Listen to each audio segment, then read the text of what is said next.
இவ்வளவு கட்சிகள் இருக்கும்போது எதுக்கு நாம் தமிழர் கட்சி அண்ணன் சீமானை ஆதரிக்கிறீங்க? வணக்கம்ண்ணா.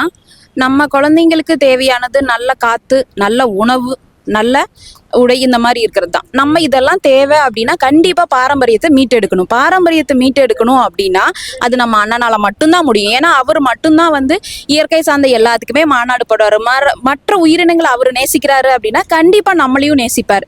நம்மளோட பாரம்பரியத்தை மீட்டெடுக்கணும் அப்படின்னா கண்டிப்பா எங்கள் அண்ணன் சீமானால மட்டும்தான் முடியும். அதுக்காகவே நாங்க மெயினா அண்ணனை தேர்ந்தெடுத்திருக்கிறோம். இவ்வளவு மக்களுக்காக போராடி நிக்கிற சீமானவர்களுக்கு கடுமையா விமர்சிக்கிறாங்க. அதை எப்படி பாக்குறீங்க? அண்ணா, மக்கள் புரியாம விமர்சிக்கிறாங்க அண்ணா. அதை அவங்க புரிஞ்சுக்கிட்டாங்க அப்படின்னா கண்டிப்பா அவங்களும் ஆதரிப்பாங்க எங்க அண்ணாவை.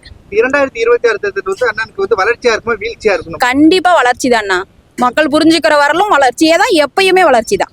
அதாவது தலைவர, ஒரு கருத்தை நம்ம அண்ணன் சீமான்கிட்ட கொடுங்க, அந்த ஒரு கருத்துக்கு 1000 பதில் சொல்லுவாரு. ஏன்னா அந்த அளவுக்கு வரலாறு இருக்கு நம்ம தலைவர். நானும் விஜயோட ரசிகர் தான்.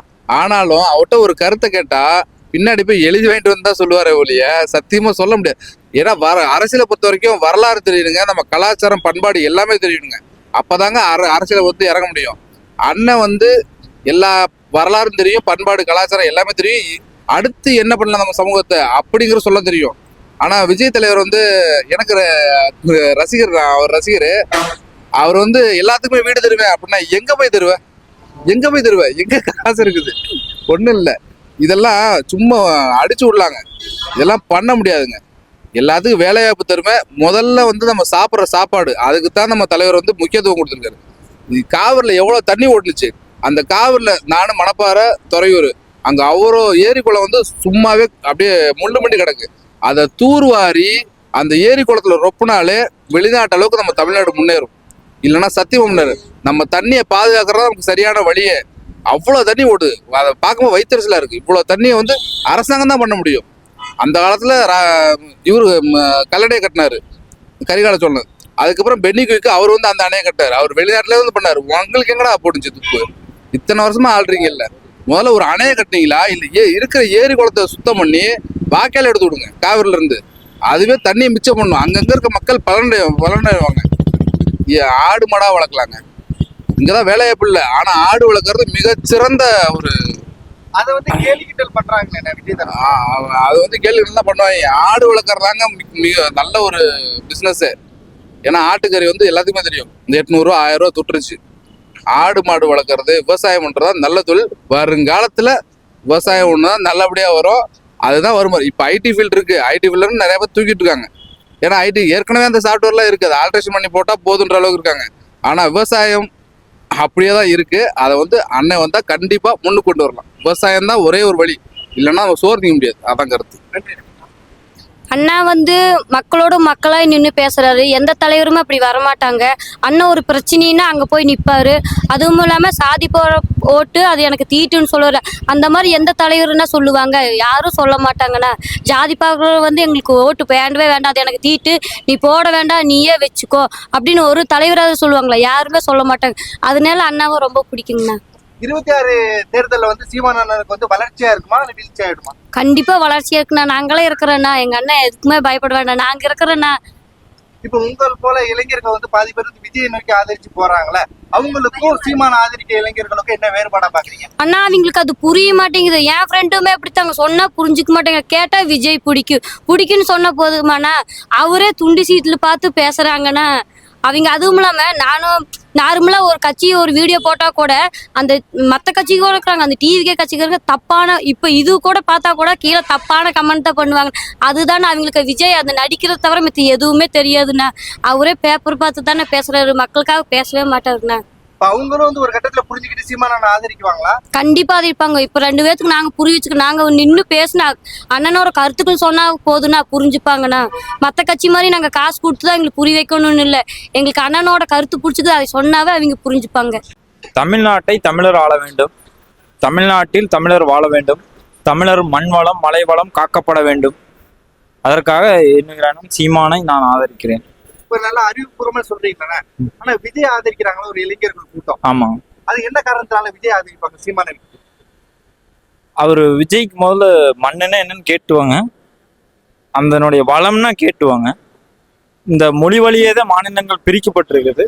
தமிழ்நாட்டில் தமிழருடைய உரிமை பறிக்கப்பட்டிருக்கிறதா இல்லை இருக்குதான்னு கேட்டு வந்து விஜய் பின்னாடி போற அரசியல கவனிச்சுட்டு போக சொல்லுங்க. யாரு விஜய் ரசிகர்கள்னாலும் சரி, எந்த ரசிகர்கள் இருந்தா அவர் திரையில வேணா நடிக்கலாம், ஆனா தரையில சீமான் தான் சூப்பர் ஸ்டார், அரசியல் சூப்பர் ஸ்டார். 2026 தேர்தல் வந்து சீமான் அவர்களுக்கு வந்து வளர்ச்சியா இருக்குமா வீழ்ச்சியா இருக்குமா? உறுதியா அண்ணன் வளருவாரு, உறுதியா அண்ணன் வளருவாரு, அது எந்த மாற்று கருத்தும் இல்லை. 2026 படைப்போம் புதிய அரசியல் வரலாறு. நமக்கான அரசியல் அண்ணன் தான் எடுத்து கொண்டாந்து இருக்கிறாரு. மித்த அரசியல்வாதிகளும் நம்ப முடியாது. இத்தனை வருஷமா அப்பா அம்மா எல்லாம் அந்த கட்சி இந்த கட்சி மாறி மாறி போட்டாங்க.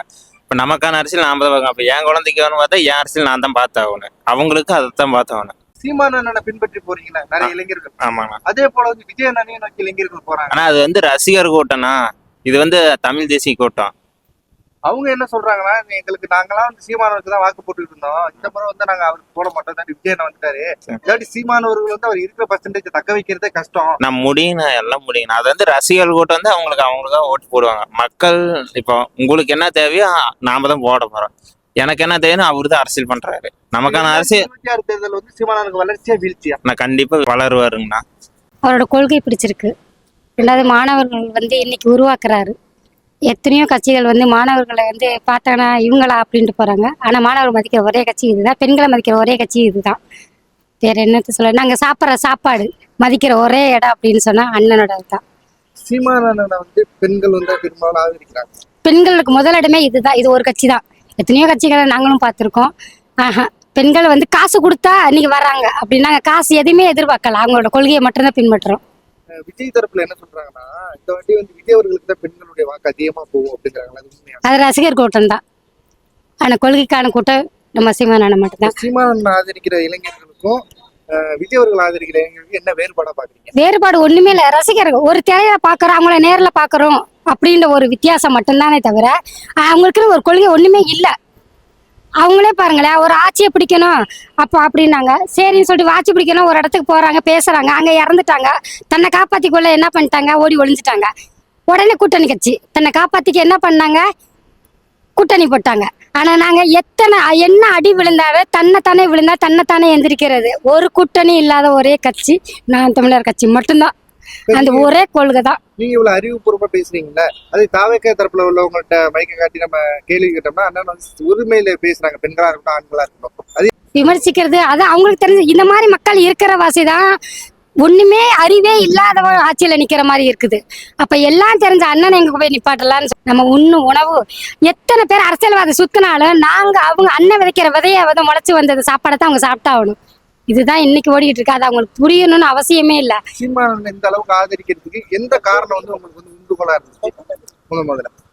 முதல்ல அவரோட கொள்கையை தான் எனக்கு பின்பற்றி வரோம். அவரோட பேச்ச, ரெண்டாவது அண்ணன் பேசுற பேச்சுக்கு ஆப்போசிட்டா இவங்க இப்படி பேசுறாங்கன்னு சட்டி ஒரு ஆளு எதிர்ப்பு தெரிவிக்க முடியுமா? அவனை எதிர்ப்பு தெரிவிக்க நம்ம அண்ணனால மட்டும் இன்னைக்கு அவங்க தப்பு செஞ்சாங்க, ஆளுங்கட்சி தான் தப்பு செய்யுது. இன்னைக்கு அண்ணன் அத்தனை முறை பேசுறாங்க, அவங்க மேல கேஸ் பதிவு, அவங்களால உள்ள தள்ள முடியாது. ஏன்னா உண்மையை பேசுறாரு. உங்களை மாதிரி பொய் பேச கிடையாது. உங்களுக்காக 100 ரூபாயும் இந்த பாட்டிலுக்கு 10 ரூபாயும் கொடுத்து கூப்பிடல எங்க அண்ணன். எங்க கொள்கை சரியா இருந்தா நீங்க உண்மைக்கு நேர்மைக்கு வாங்கன்னு சொல்லிதான் வராங்க. அதுல வர கூட்டம் தான் இன்னைக்கு இதுல பேரு. மாணவரும் ஒருத்தர். அதுல நன்றி.